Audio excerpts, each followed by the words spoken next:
Uncle Mark, Yes. as we've talked about already, the spring is in the air. You've caught me with my gathering basket collecting daffodils. Skipping through the fields. Mm-hmm.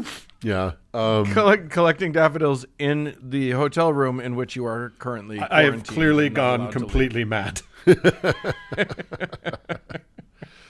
Yes, in this time of year, one's thoughts turn to daffodils, eggs, rabbits, I guess. All it makes is sense. All it makes is sense. Well, That sounds like a beautiful omelet, by the way. it does. The I daffodil don't know if rabbit. you've ever had a Hasenpfeffer omelet, but it is to die for. I went to St. Croix one time. No, it was Vieques. I was down there. You were down there, Mark. Yeah. And we went to an organic farm, and they raise rabbits as a protein source because rabbits grow incredibly fast. They breed a lot, and there's this food to protein ratio that's very high. And we were walking through this organic farm, like, oh my God, I could so do this. I love this. And we walked past the rabbit cages, and it was just full of white little bunnies. Oh. And I'm like, that would be the end of my first day on the farm, is me just running with 2 armloads, like Clarice with the fucking the lamb. The lambs.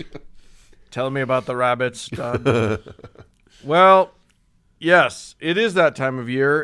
It's officially spring for all the right side up parts of the world. For those of us in the Northern Hemisphere, this is the time of rebirth, the time when we shake off death and gloom of winter, and life begins again. Here in our fair city, as you say, some early flowers are starting to bloom, buds are forming on the trees and bushes, and some overeager willows are trying to show off by getting leaves before everybody else.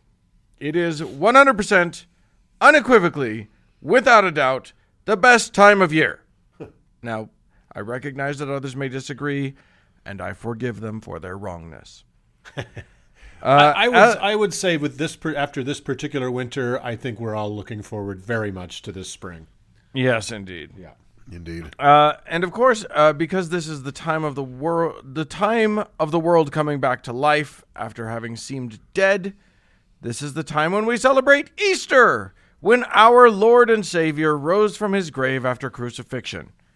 Now, obviously, that didn't actually happen because, forgive me, Jon Snow and zombie fans, people don't actually come back after they've died.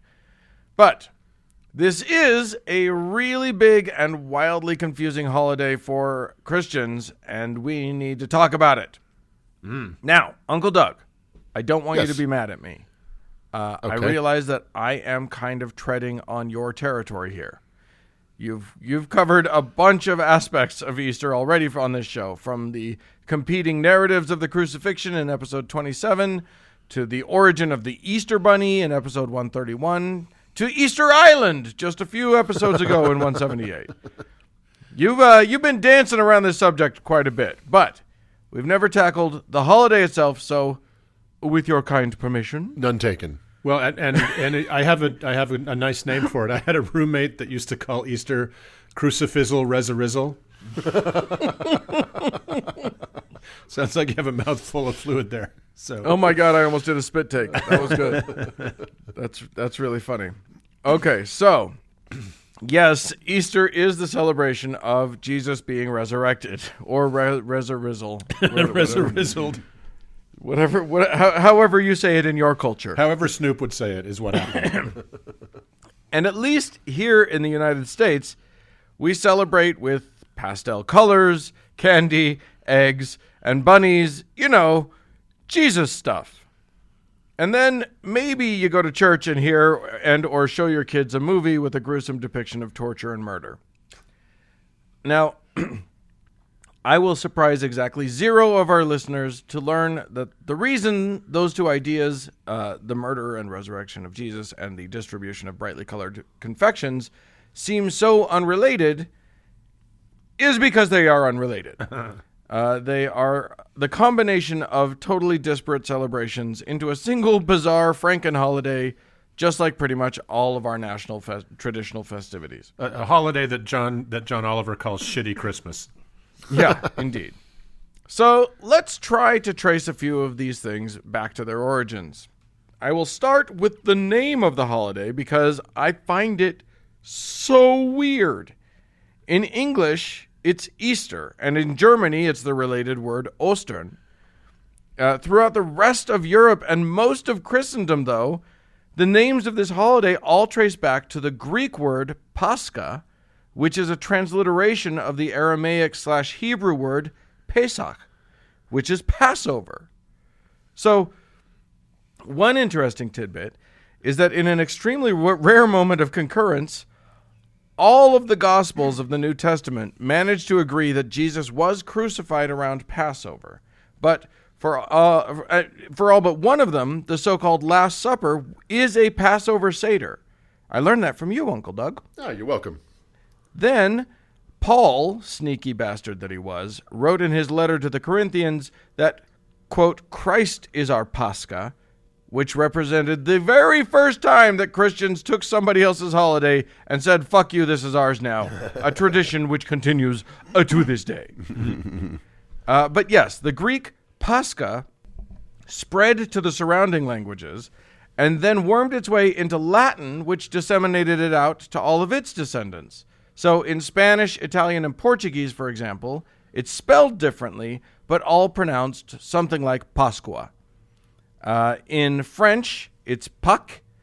Almost everywhere in the Christian world, they basically call it Passover. They may not realize that that's what they're calling it, but that's basically what they're calling it. But, you know, it's the Jesus kind of Passover. They should stop that. They, right? Like, look, the Jews have their own problems, but let them have their shit. Just stop this, stealing all their stuff. No. I believe that the traditional answer is no. But as we say, this is the Jesus kind of Passover, so you don't have to eat all of the weird stuff and hide the crackers and shit. Right.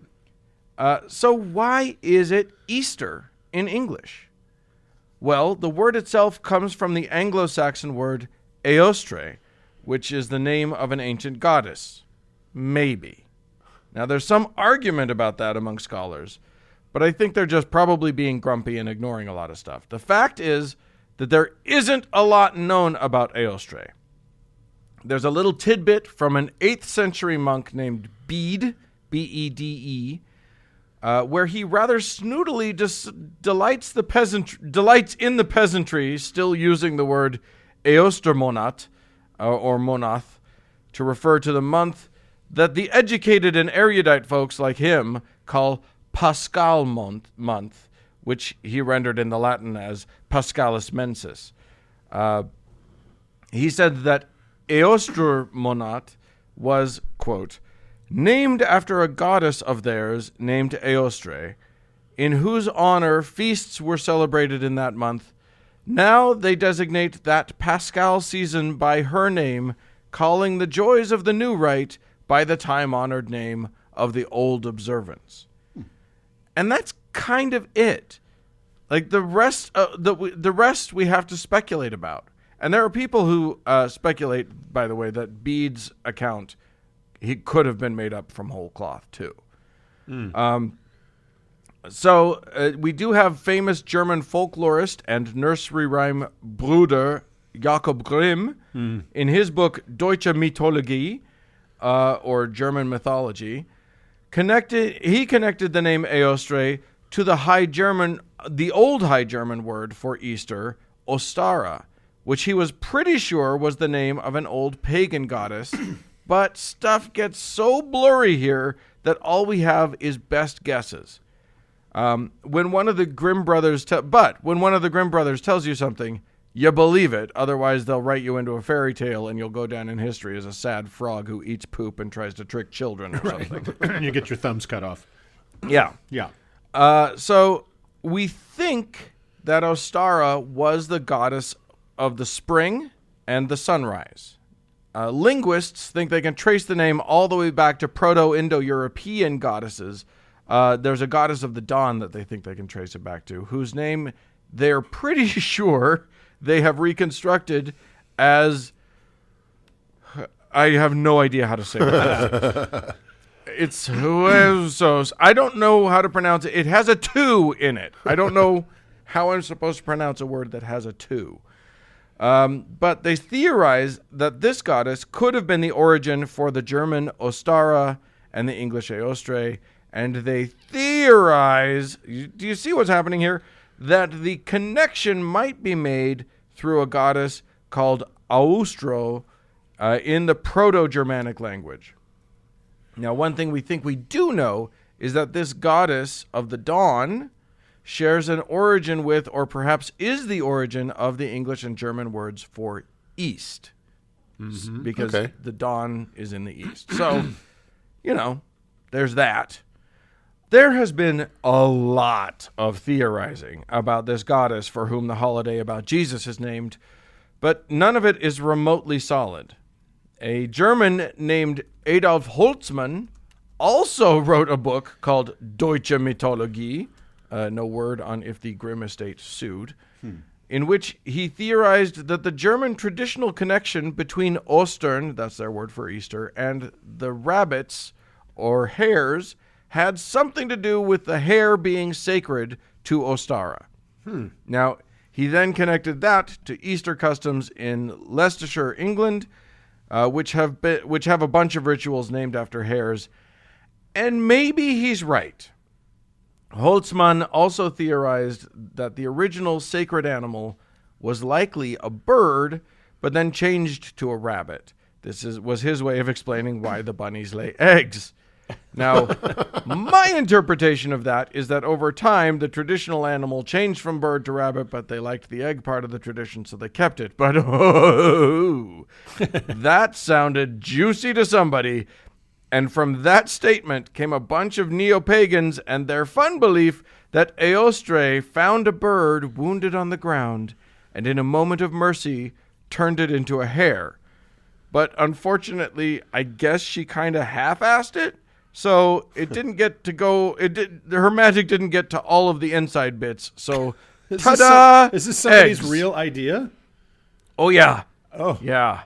The Wiccans and the pagans are convinced of a lot of these things. Well, if they wanted an egg-laying mammal, I'm surprised we didn't end up with the Easter platypus. Which is what we should have, but their Easter is upside down, But and so Australia wasn't invented yet. Yeah, well, and Australia. No, all of this stuff is new. Oh. Like the story of Eostre finding the wounded bird. That's a modern invention. Interesting. And that launches us into a whole other thing. The modern Wiccan and pagans. Because, look, whatever you call it, this holiday falls right around the vernal equinox. And as you can likely guess, so as you know, an equinox is the day when the Earth's axial tilt is parallel to the sun, so that the nights are equally long in the northern and southern hemispheres. That's equinox. Nox means night. Well, Wiccans and pagans love days like that. Ostara is the name of one of the 8 sabbats or Sabbaths or whatever that make up the pagan Wheel of the Year, which is shockingly still hosted by Pat Sajak. That guy just will not stop. Now, the neo-pagans and witches have invented a bunch of different traditions around this holiday, and will now tell you with confidence all about Eostre and Ostara or whatever, the goddess. But you'll be shocked, I say, to learn that it's all just made-up bullshit. Well, I mean, all of religion is made-up bullshit, but this is all, like I said, modern inventions, in spite of their belief that they are practicing ancient magics. Oh, funny. So, they'll gather and have a bonfire and cast spells and use springtime weeds as magical herbs, and God help you if you're anywhere near Stonehenge during, or anything like it. Or any henge. Yeah. Any henge. If you are near a henge during you want to Ostara, avoid henges on an equinox. you will be overwhelmed by doofuses in tablecloth robes and sport sandals. The weaponized patchouli it'll take you down. It's a you down. dangerous place to be. Yeah. It's a didgeridoo, is what I've always said. The drum circling can be overwhelming too. So that's it. There's really not much more to this. I was excited. I went into this thinking that I was going to learn about a new god and I was going to have a whole bunch to say. And the truth is that, and I went and I listened to podcasts by Wiccans and pagans and stuff just to hear what they had to say about this time. Mm-hmm. I listened to 2 and had to stop partway in, and I was like, why aren't they actually getting to the story here? And that's when I realized, and now I realize it's because they don't have one, because we don't know jack shit. They can listen to ours and understand now. Right, exactly. So go out there and make up a story about a god. It's springtime. Maybe take off your clothes and run around naked a little bit. It's good for the soul. Yeah, have a rabbit egg omelet. It's delicious. Yeah, exactly. All right, well, let's roll out of here. All right.